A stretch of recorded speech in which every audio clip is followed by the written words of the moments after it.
Good evening, class. Today we're going to do Chapter 15, Pooling of Time Series and Cross-Sectional Data. And you'll have the PowerPoint slide, but we'll have the notes up here as well. Before we get started, I just wanted to mention that I finished grading problem set 3, and I'll have a special YouTube video about that as well. Now back to pooling of time series and cross-sectional data.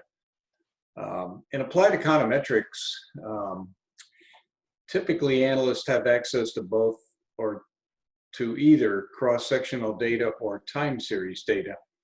But occasionally, the data may be available on both fronts, describing each a number of cross-sectional identities. For example, the cross-sectional units could be individuals, households, states, firms, securities, brand products across a sequence of time periods.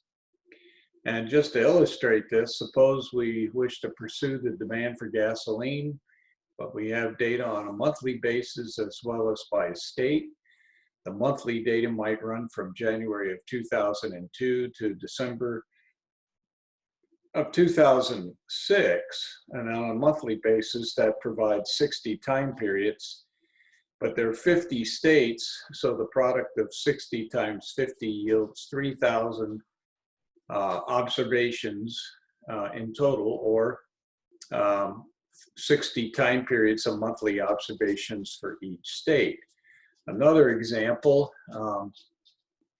a sample of households over time purchasing a given food item. In this case, the cross-sectional units might correspond to a number of households, let's say for the sake of round numbers, 1,000, and the time period units might correspond to 4 quarters of a particular year. And if we pool the data, the total number of observations available is 4,000. There have been numerous pooled data sets used in empirical applications.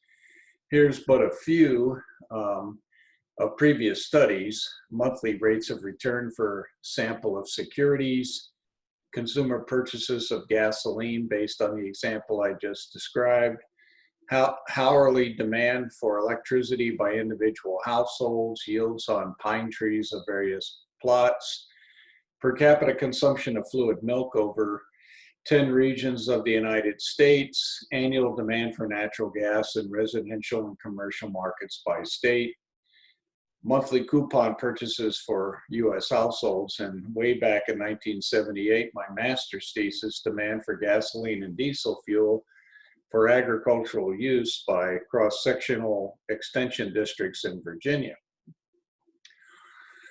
Now, a major category of microeconometrics does involve longitudinal or panel data in which cross-sectional entities are observed over time. Some notable examples are the panel study of income dynamics, the national longitudinal surveys of labor market experience, and the Nielsen home scan panel. Some of you during your research projects actually are dealing with the Nielsen home scan panel. The common thread among these panel data is that the data come from thousands of individuals or households through time. And a good source of information about longitudinal or panel data is the work of Badi Baltaji, who used to be on the faculty at Texas A&M. Now he's prominent faculty member at Syracuse University.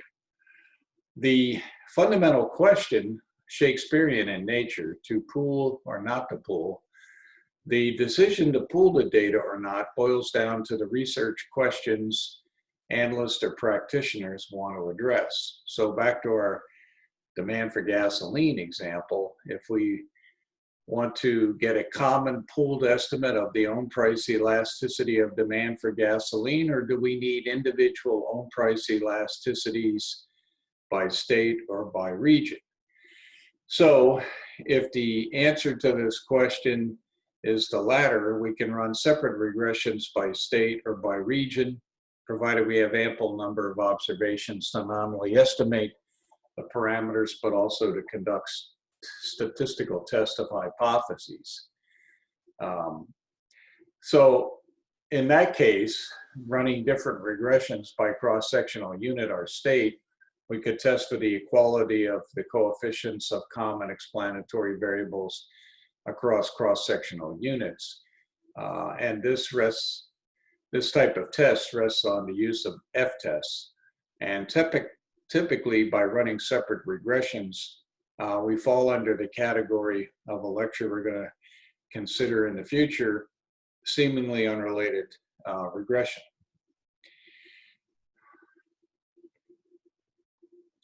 But if we pool the data, it might be advantageous from a statistical point of view and allow estimates of different home price elasticities of demand at the same time. As I mentioned just a few seconds ago, we can do this through the use of seemingly unrelated regression or analysis of covariance. So what are the advantages and or limitations of pooling? The advantages, well, from a pure statistical standpoint, we greatly increase the sample size of observations. And by introducing additional variability in the data through the combination of cross-sectional and time series units, we alleviate potential collinearity problems. We are allowed to deal with heterogeneity in the micro units or cross sections, and perhaps we can get a more detailed analysis of dynamic adjustment through the examination of reactions over time by the cross-sectional entities. All of that sounds fine and dandy, but what are the limitations of pooling? The pooling procedures rest on more complex econometric procedures, and that's what we wish to discuss here in the next several minutes. The other aspect of pooling data, and this question was addressed way back in 1960 or 1957 with the work of Koo and Meyer. And Koo is the same Belsley, Koo, and Welch fellow who brought us collinearity diagnostics and influential diagnostics. Typically, cross-sectional data is long-run in nature, whereas time series data is more often short-run in nature. When you combine, then, if the number of cross-sectional units dominate the number of time series units, the resulting parameter estimates likely reflect longer-run behavior rather than short-run behavior. But the reverse holds if the number of time periods dominates the number of cross-sections in the pooled sample. So, bottom line, there is virtually no downside in pooling the data. The idea is to be in a position to combine the information and conduct various statistical tests of hypotheses concerning the coefficients of common explanatory variables over time across the respective cross-sectional units. Now, to take a look at this quantitatively, what I have here is a general single equation model specification associated with the pooling of time series and cross-sectional data or the use of panel data. Note the subscripts are twofold in that there's a subscript I, which corresponds to cross sections, and a subscript T, which corresponds to time periods.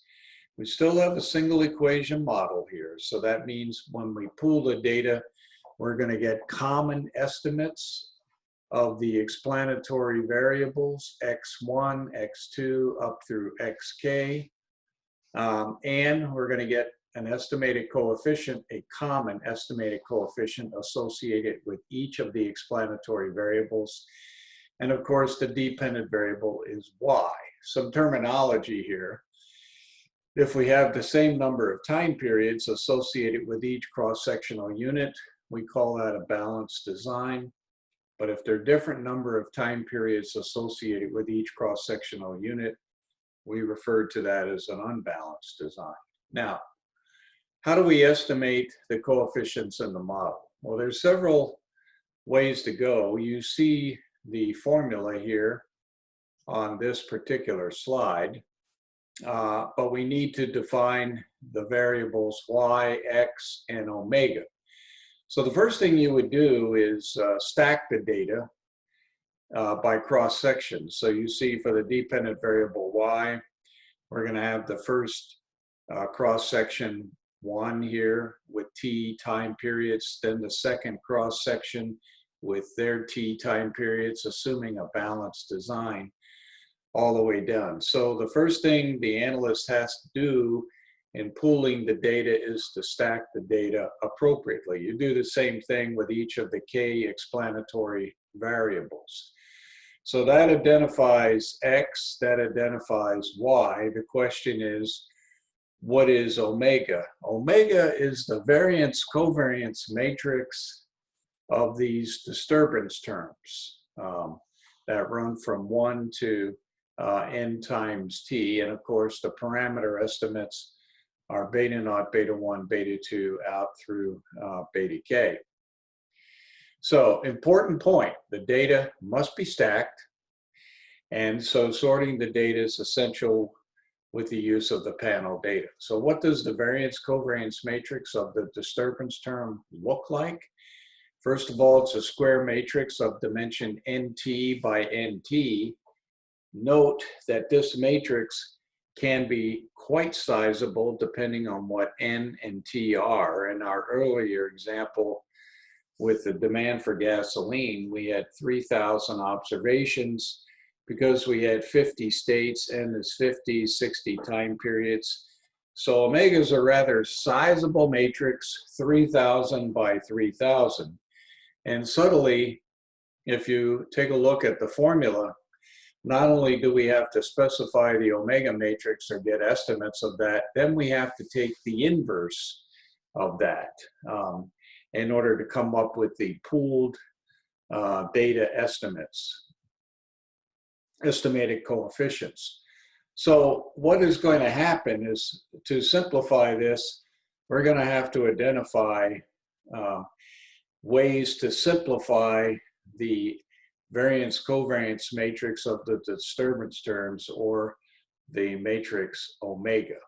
But this specification then provides a general framework for the discussion of different models designed to deal with the pooled cross-sectional and time series observations. And we're going to be referring to that in the next several slides. Largely a good review comes from Jan Commenta in his book, Elements of Econometrics. Commenta, University of Michigan professor. I don't know if he's still on the faculty or not, but he's going to be providing the backdrop that we're going to describe here in the next few minutes. So what can we do? Well, the first thing we might be able to do is to pool the data. Remember, we have to stack the data. But we're not going to make any concerns about serial correlation over time or heteroscedasticity over cross-sectional units. We're just going to use OLS. But if we use the pooled OLS estimates, the assumption is that the variance covariance matrix of the disturbance terms that we just described is the identity matrix. So if we go back and take a look at the variance covariance matrix, that means all the diagonal elements are 1, and all of the off-diagonal elements are 0. And further, if this becomes the identity matrix, then you'll get a formula that looks just like the OLS estimator of X transpose X inverse X transpose Y. Now, there are other alternative assumptions that we can make which are likely to occur. And what I'd like to describe are these various models. The first, developed by Richard Parkes in 1969 out of the University of Washington.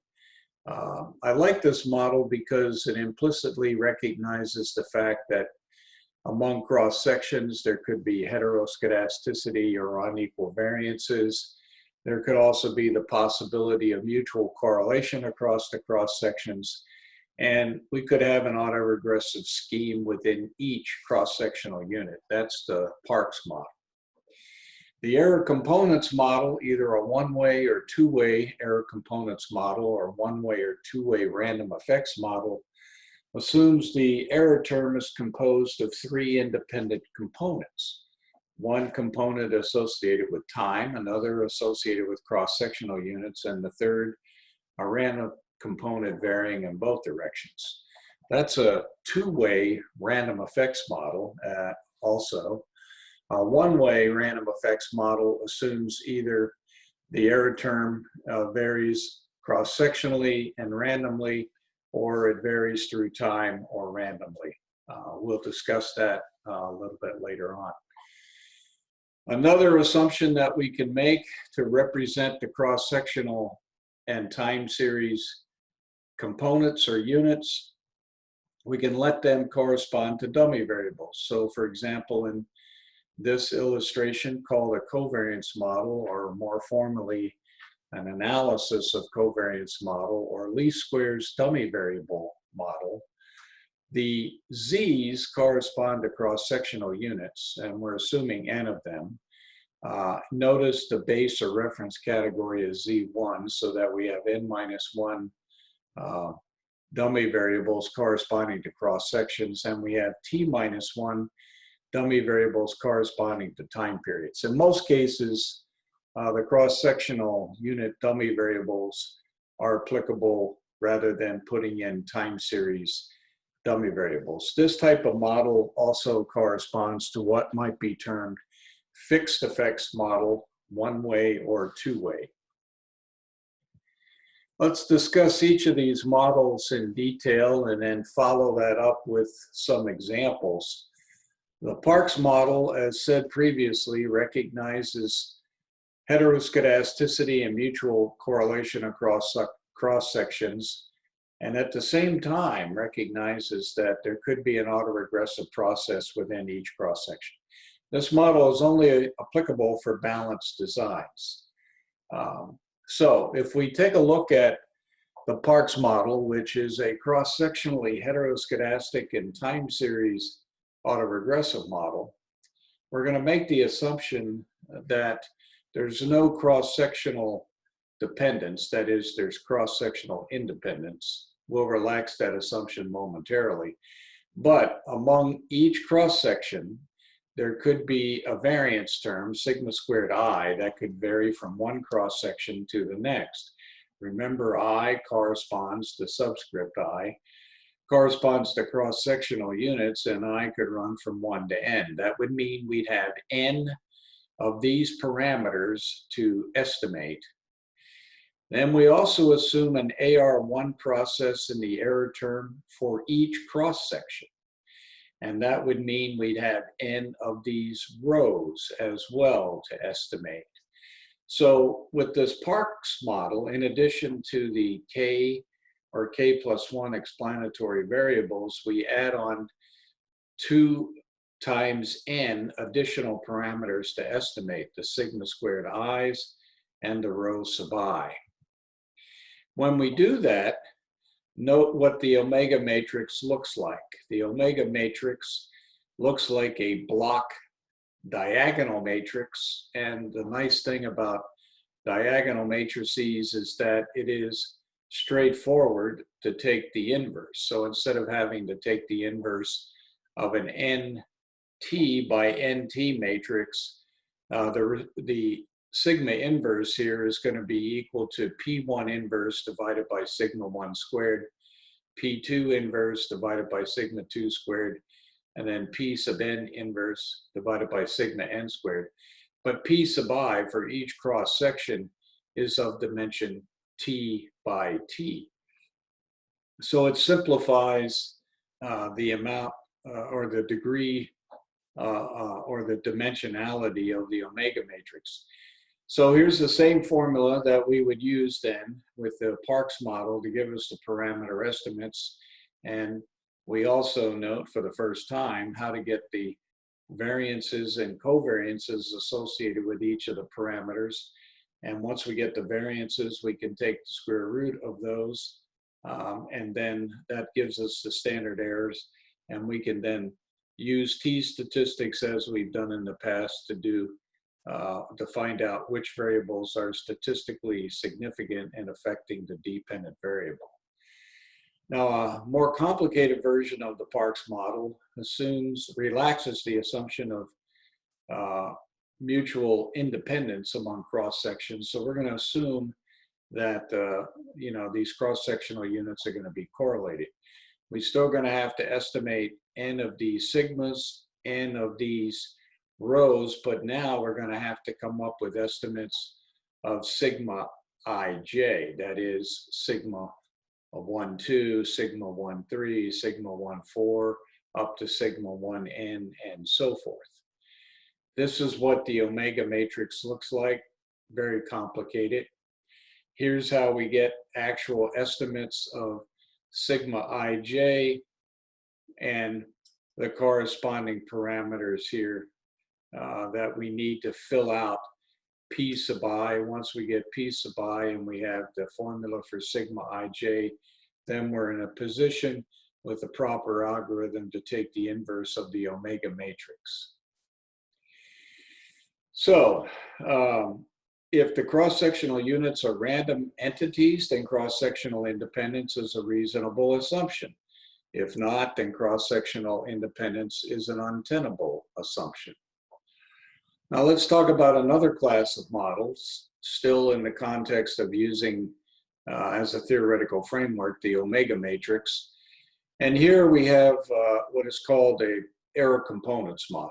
Proc panel in SAS, by the way, can handle the Parks model, and it could also handle these error component models. And in the lecture here in the next few seconds, I'm going to assume there are 3 independent components, one component associated with time, a second associated with cross-sectional units, and a third varying in both directions.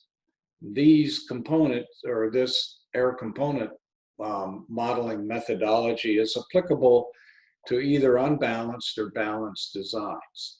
So you'll see several authors in this, Fuller and Batiste way back in 1974, Wallace and Hussein, Wanspeak, and even Mark Nerlov, who formulated the partial adjustment model, plays a role in this as well. Here's a picture of Wayne Fuller, for example. By the way, this Wayne Fuller is the same Dickey and Fuller test that we use for stationarity, although we've never discussed it formally in this class, but very prominent economist and statistician. Now, the error components model, this is the disturbance term, but we're going to break the disturbance term epsilon IT into 3 components. This is also known as a 2-way random effects model. Remember, the subscripts I run from 1 to n, and the subscripts t runs from 1 to capital T. Now we're going to make some assumptions on each of these components. Not only are these components summing up to what the error term would be equal to, but each of the components follows a normal distribution with mean 0 and their own respective variance, sigma squared u, sigma squared v, sigma squared w. But all other correlations or covariances across the respective components, as you can see here at the bottom of this slide, are jointly equal to 0.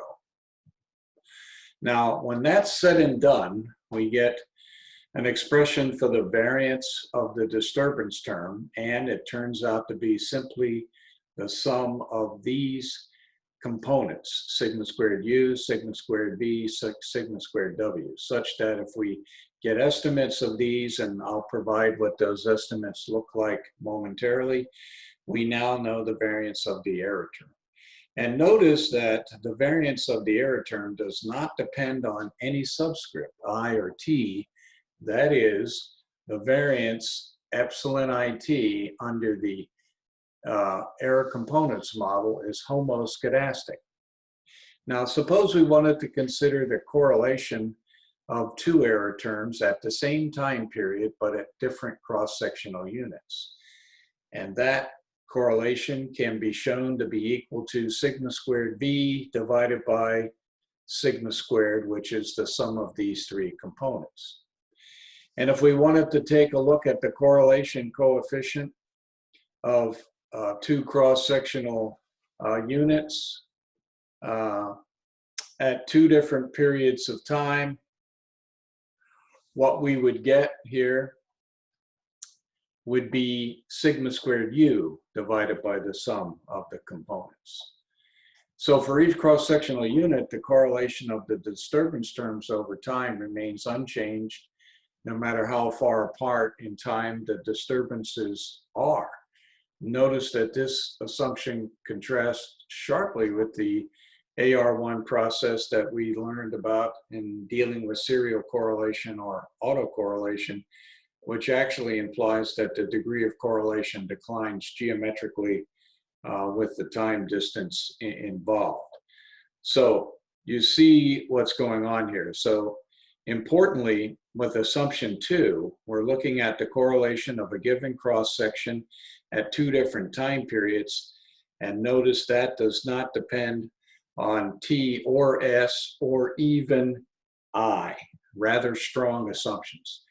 And then all the other correlation coefficients, when I and J are different, and then when T and S are different, are assumed to be 0. When that's said and done, we now get a picture of what the omega matrix looks like. And we can simplify this where sigma squared u, v are part of the variances of the cross-sectional component and the time component. I sub t is a t by t identity matrix, and a sub t is given by this expression here. Realize, though, that sigma squared, again, is equal to sigma squared u plus sigma squared v plus sigma squared w.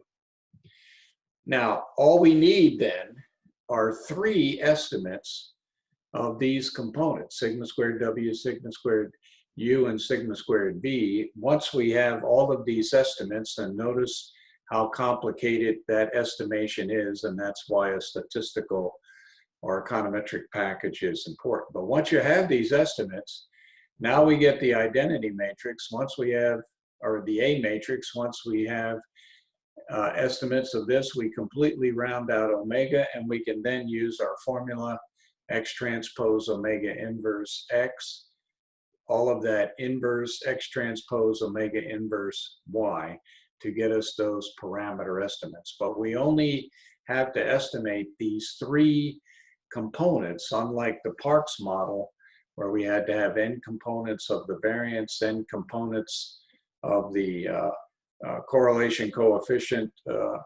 between one time period and a time period lagged one period. So it simplifies greatly the number of parameters that we would estimate. So let's take a look at a sample problem here just to put this into perspective. Let's suppose that we have 5 retailers and 165 weeks, or 825 observations in total. How do we get the 825? It's the product of 165 times 5. So what we have is a balanced design. Now there's far too many explanatory variables for this example, but this was an example that was actually used in work dealing with Kellogg's.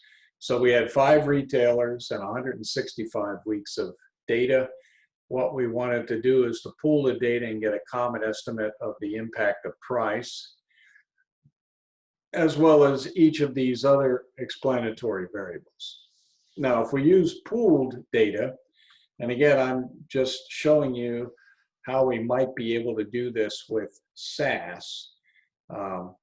The first thing we'd have to do is to sort the data by retailer and by date. Remember, that's equivalent to stacking the data.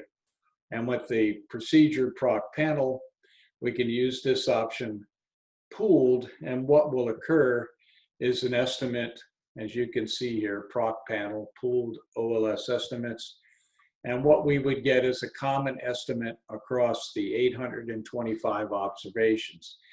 Now I'm highlighting the price variable here because that negative 2.13861 turns out to be the own price elasticity across these 5 retailers and 165 weeks. But other variables are also significant as well, highlighted over here in the p-value column. So how do we get the Parks model? Well, the Parks model can operate under a procedure called TSCS reg and SAS, but one could also do this by proc panel. And again, here's this sorting option that has to be done, sorting by cross-section retailer first and then time. And in this particular case with TSCS reg, you have to specify the number of time series observations. There's 165 weekly observations and CS 5 cross-sectional observations. The options here are parks to identify that we're using the parks model, and fee and row here so that we can get estimates of the respective coefficients that make up that variance covariance matrix.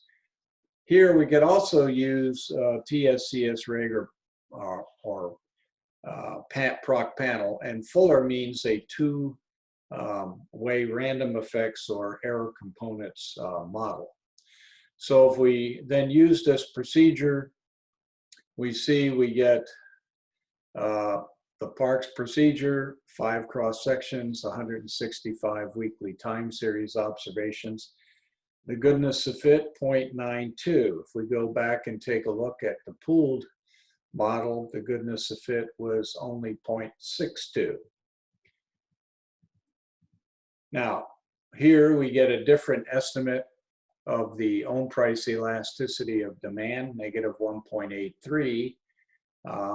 But we've relaxed some of the assumptions about the omega matrix that was made under the pooled OLS idea. And here are the 5 rows that I was talking about with the Parks procedure.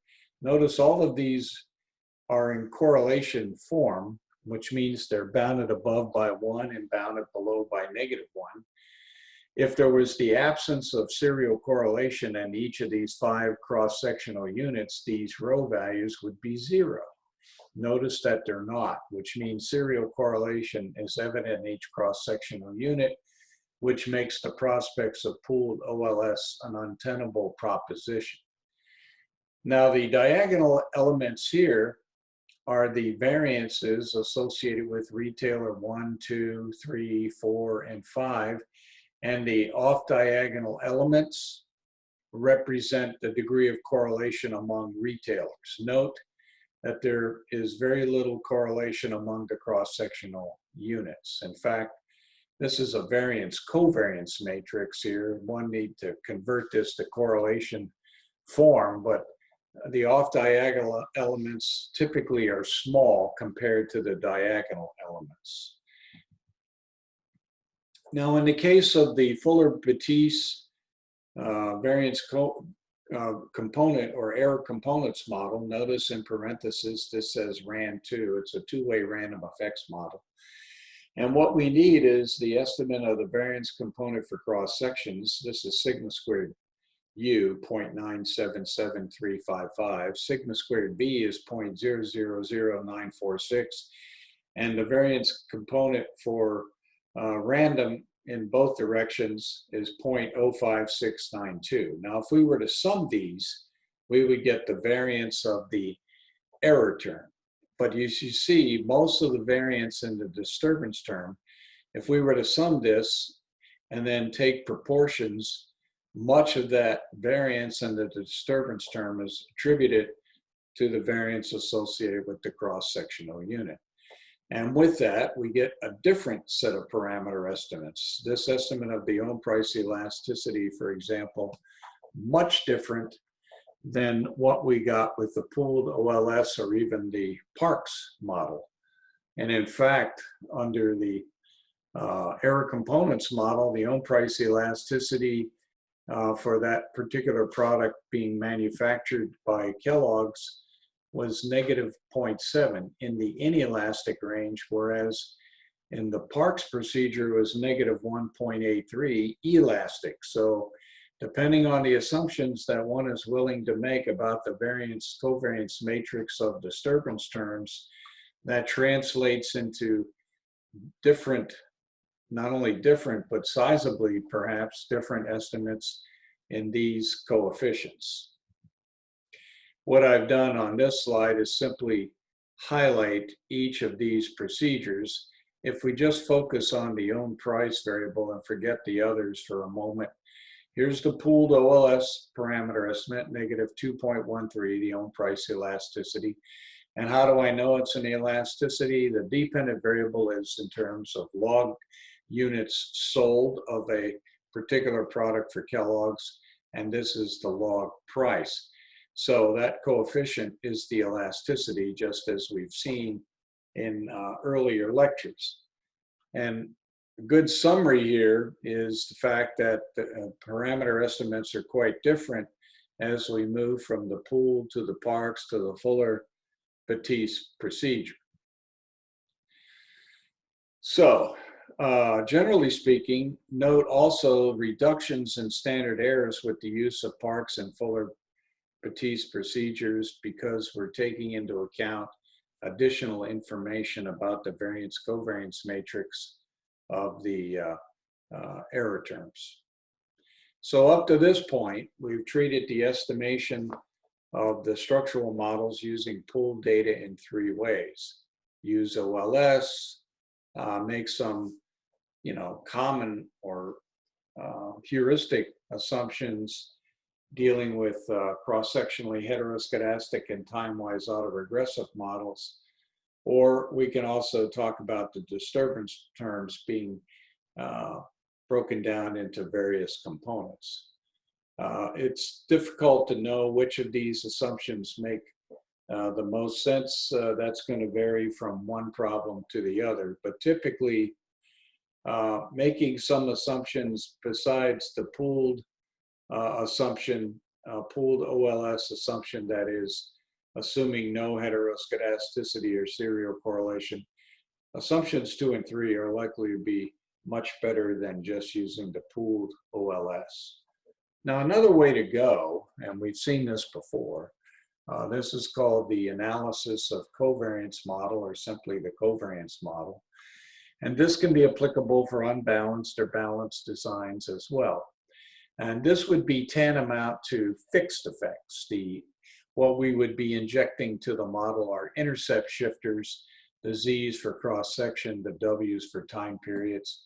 In most cases, the more popular way to go is dummy variables just for cross-sections. You don't need dummy variables for each. So in our previous example, we had 5 cross-sections.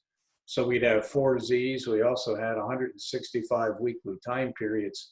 If we were to put in time dummies, it means we'd have 164 of them. Not that degrees of freedom is an issue, but that's simply a large number of parameters.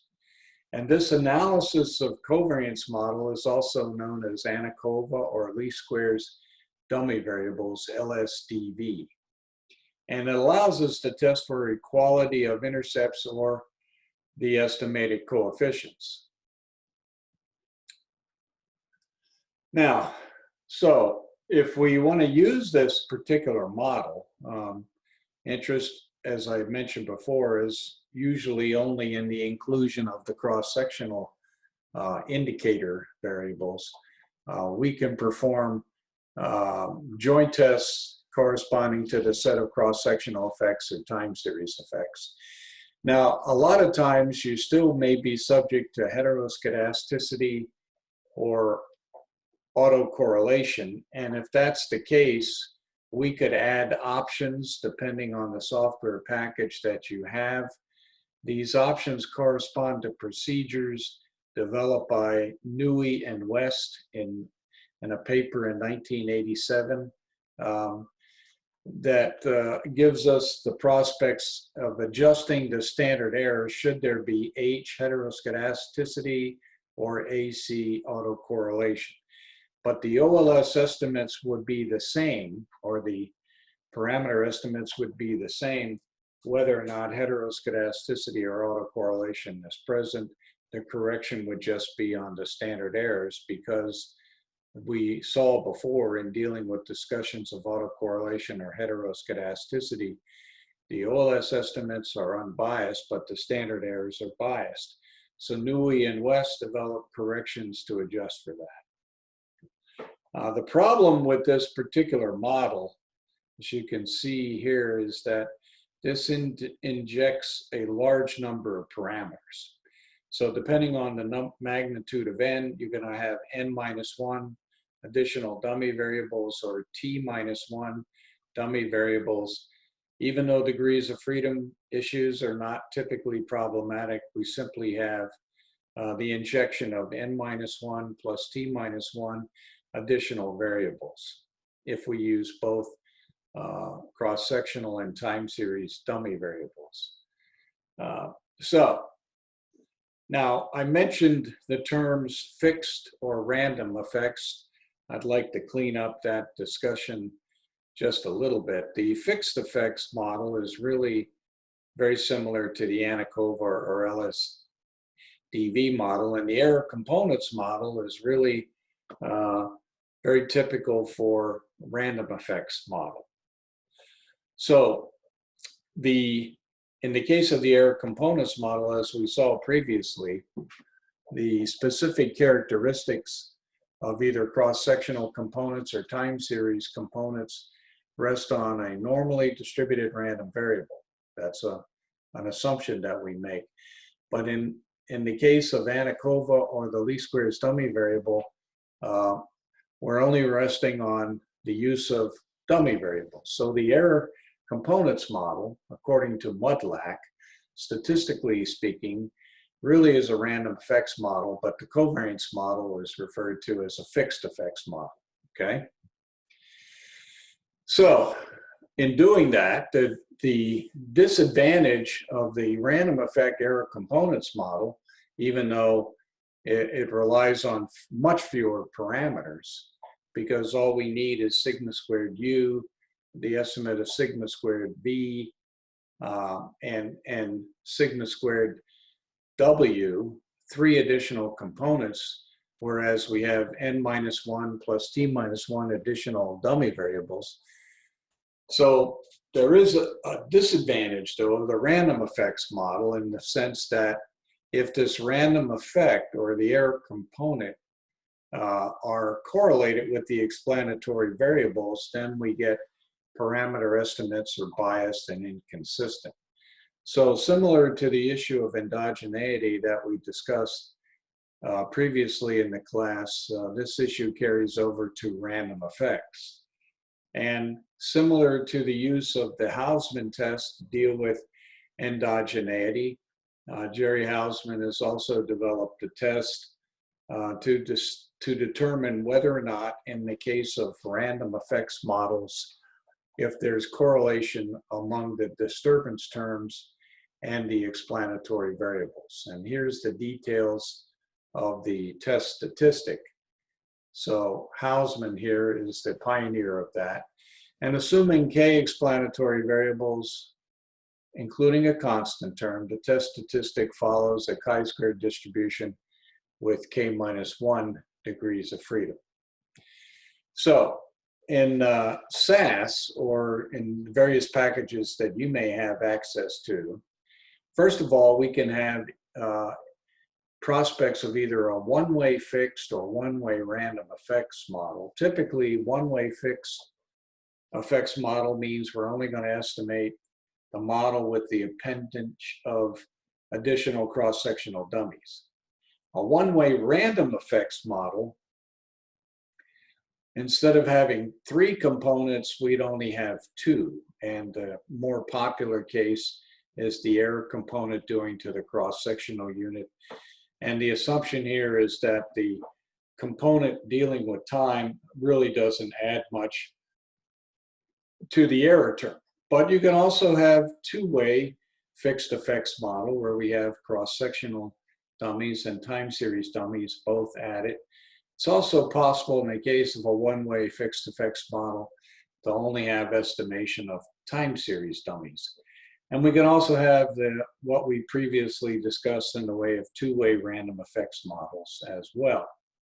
Now, there's typically 4 procedures to get the estimates of the various components: sigma squared U, sigma squared V, sigma squared W. If we go back and take a look at these, the 4 methods: Fuller-Batiste, Wandsbek, Kaptian, Wallace-Hussein, and Nurlov.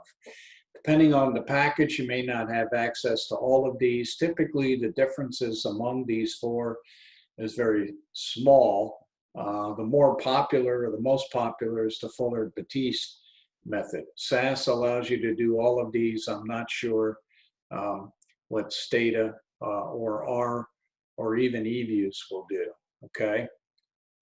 So, for example, if we were going to do this in SAS and we wanted a one-way fixed effects model corresponding to cross-sectional effects, we'd still use proc panel.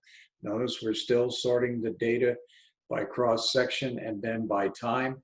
The same model, but what's the option? Fix one. So we have several options that we've discussed. One option could be pooled. The other option could be parks with the fee and row option.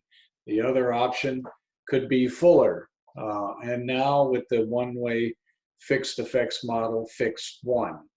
If you wanted the fixed effects model one-way corresponding to time series effects, the option would be fix one time. The Fuller-Batiste, if we assumed a one-way random effects model, instead of just using Fuller, as we saw before, proc panel, it would be RAN1, one-way random effects. And VComp means variance composition. FB is Fuller-Batiste.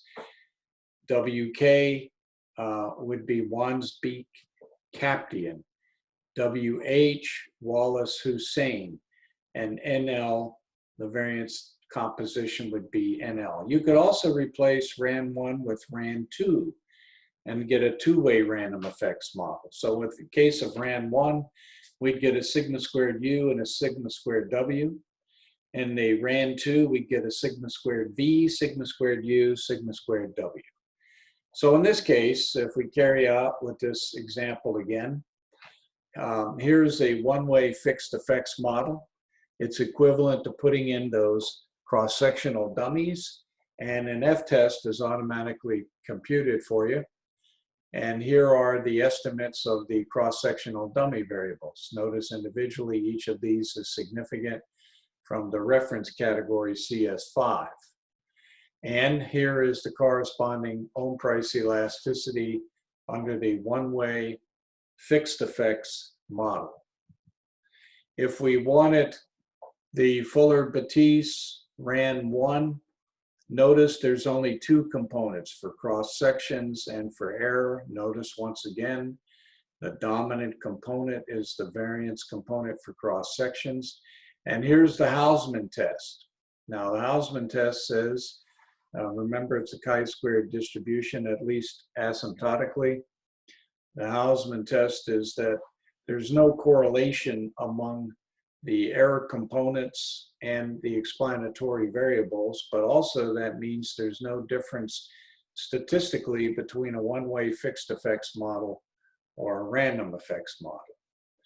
And you'll get the corresponding estimates there too. So we can go through all of these. Here's Wandsbek Kaptian. Here is the one-way random effects model associated in this particular case with Wallace and Hussein, and the same thing for Nurlov. Or I've summarized them all here. And again, if you focus on the ohm price elasticity estimate, even though we have a bunch of other estimates, notice that for random effects, the estimated coefficients don't change much, and they really don't change much from the fixed effects model, largely because of the Hausman test. And the Hausman test also says there's no correlation among the error term and the set of explanatory variables.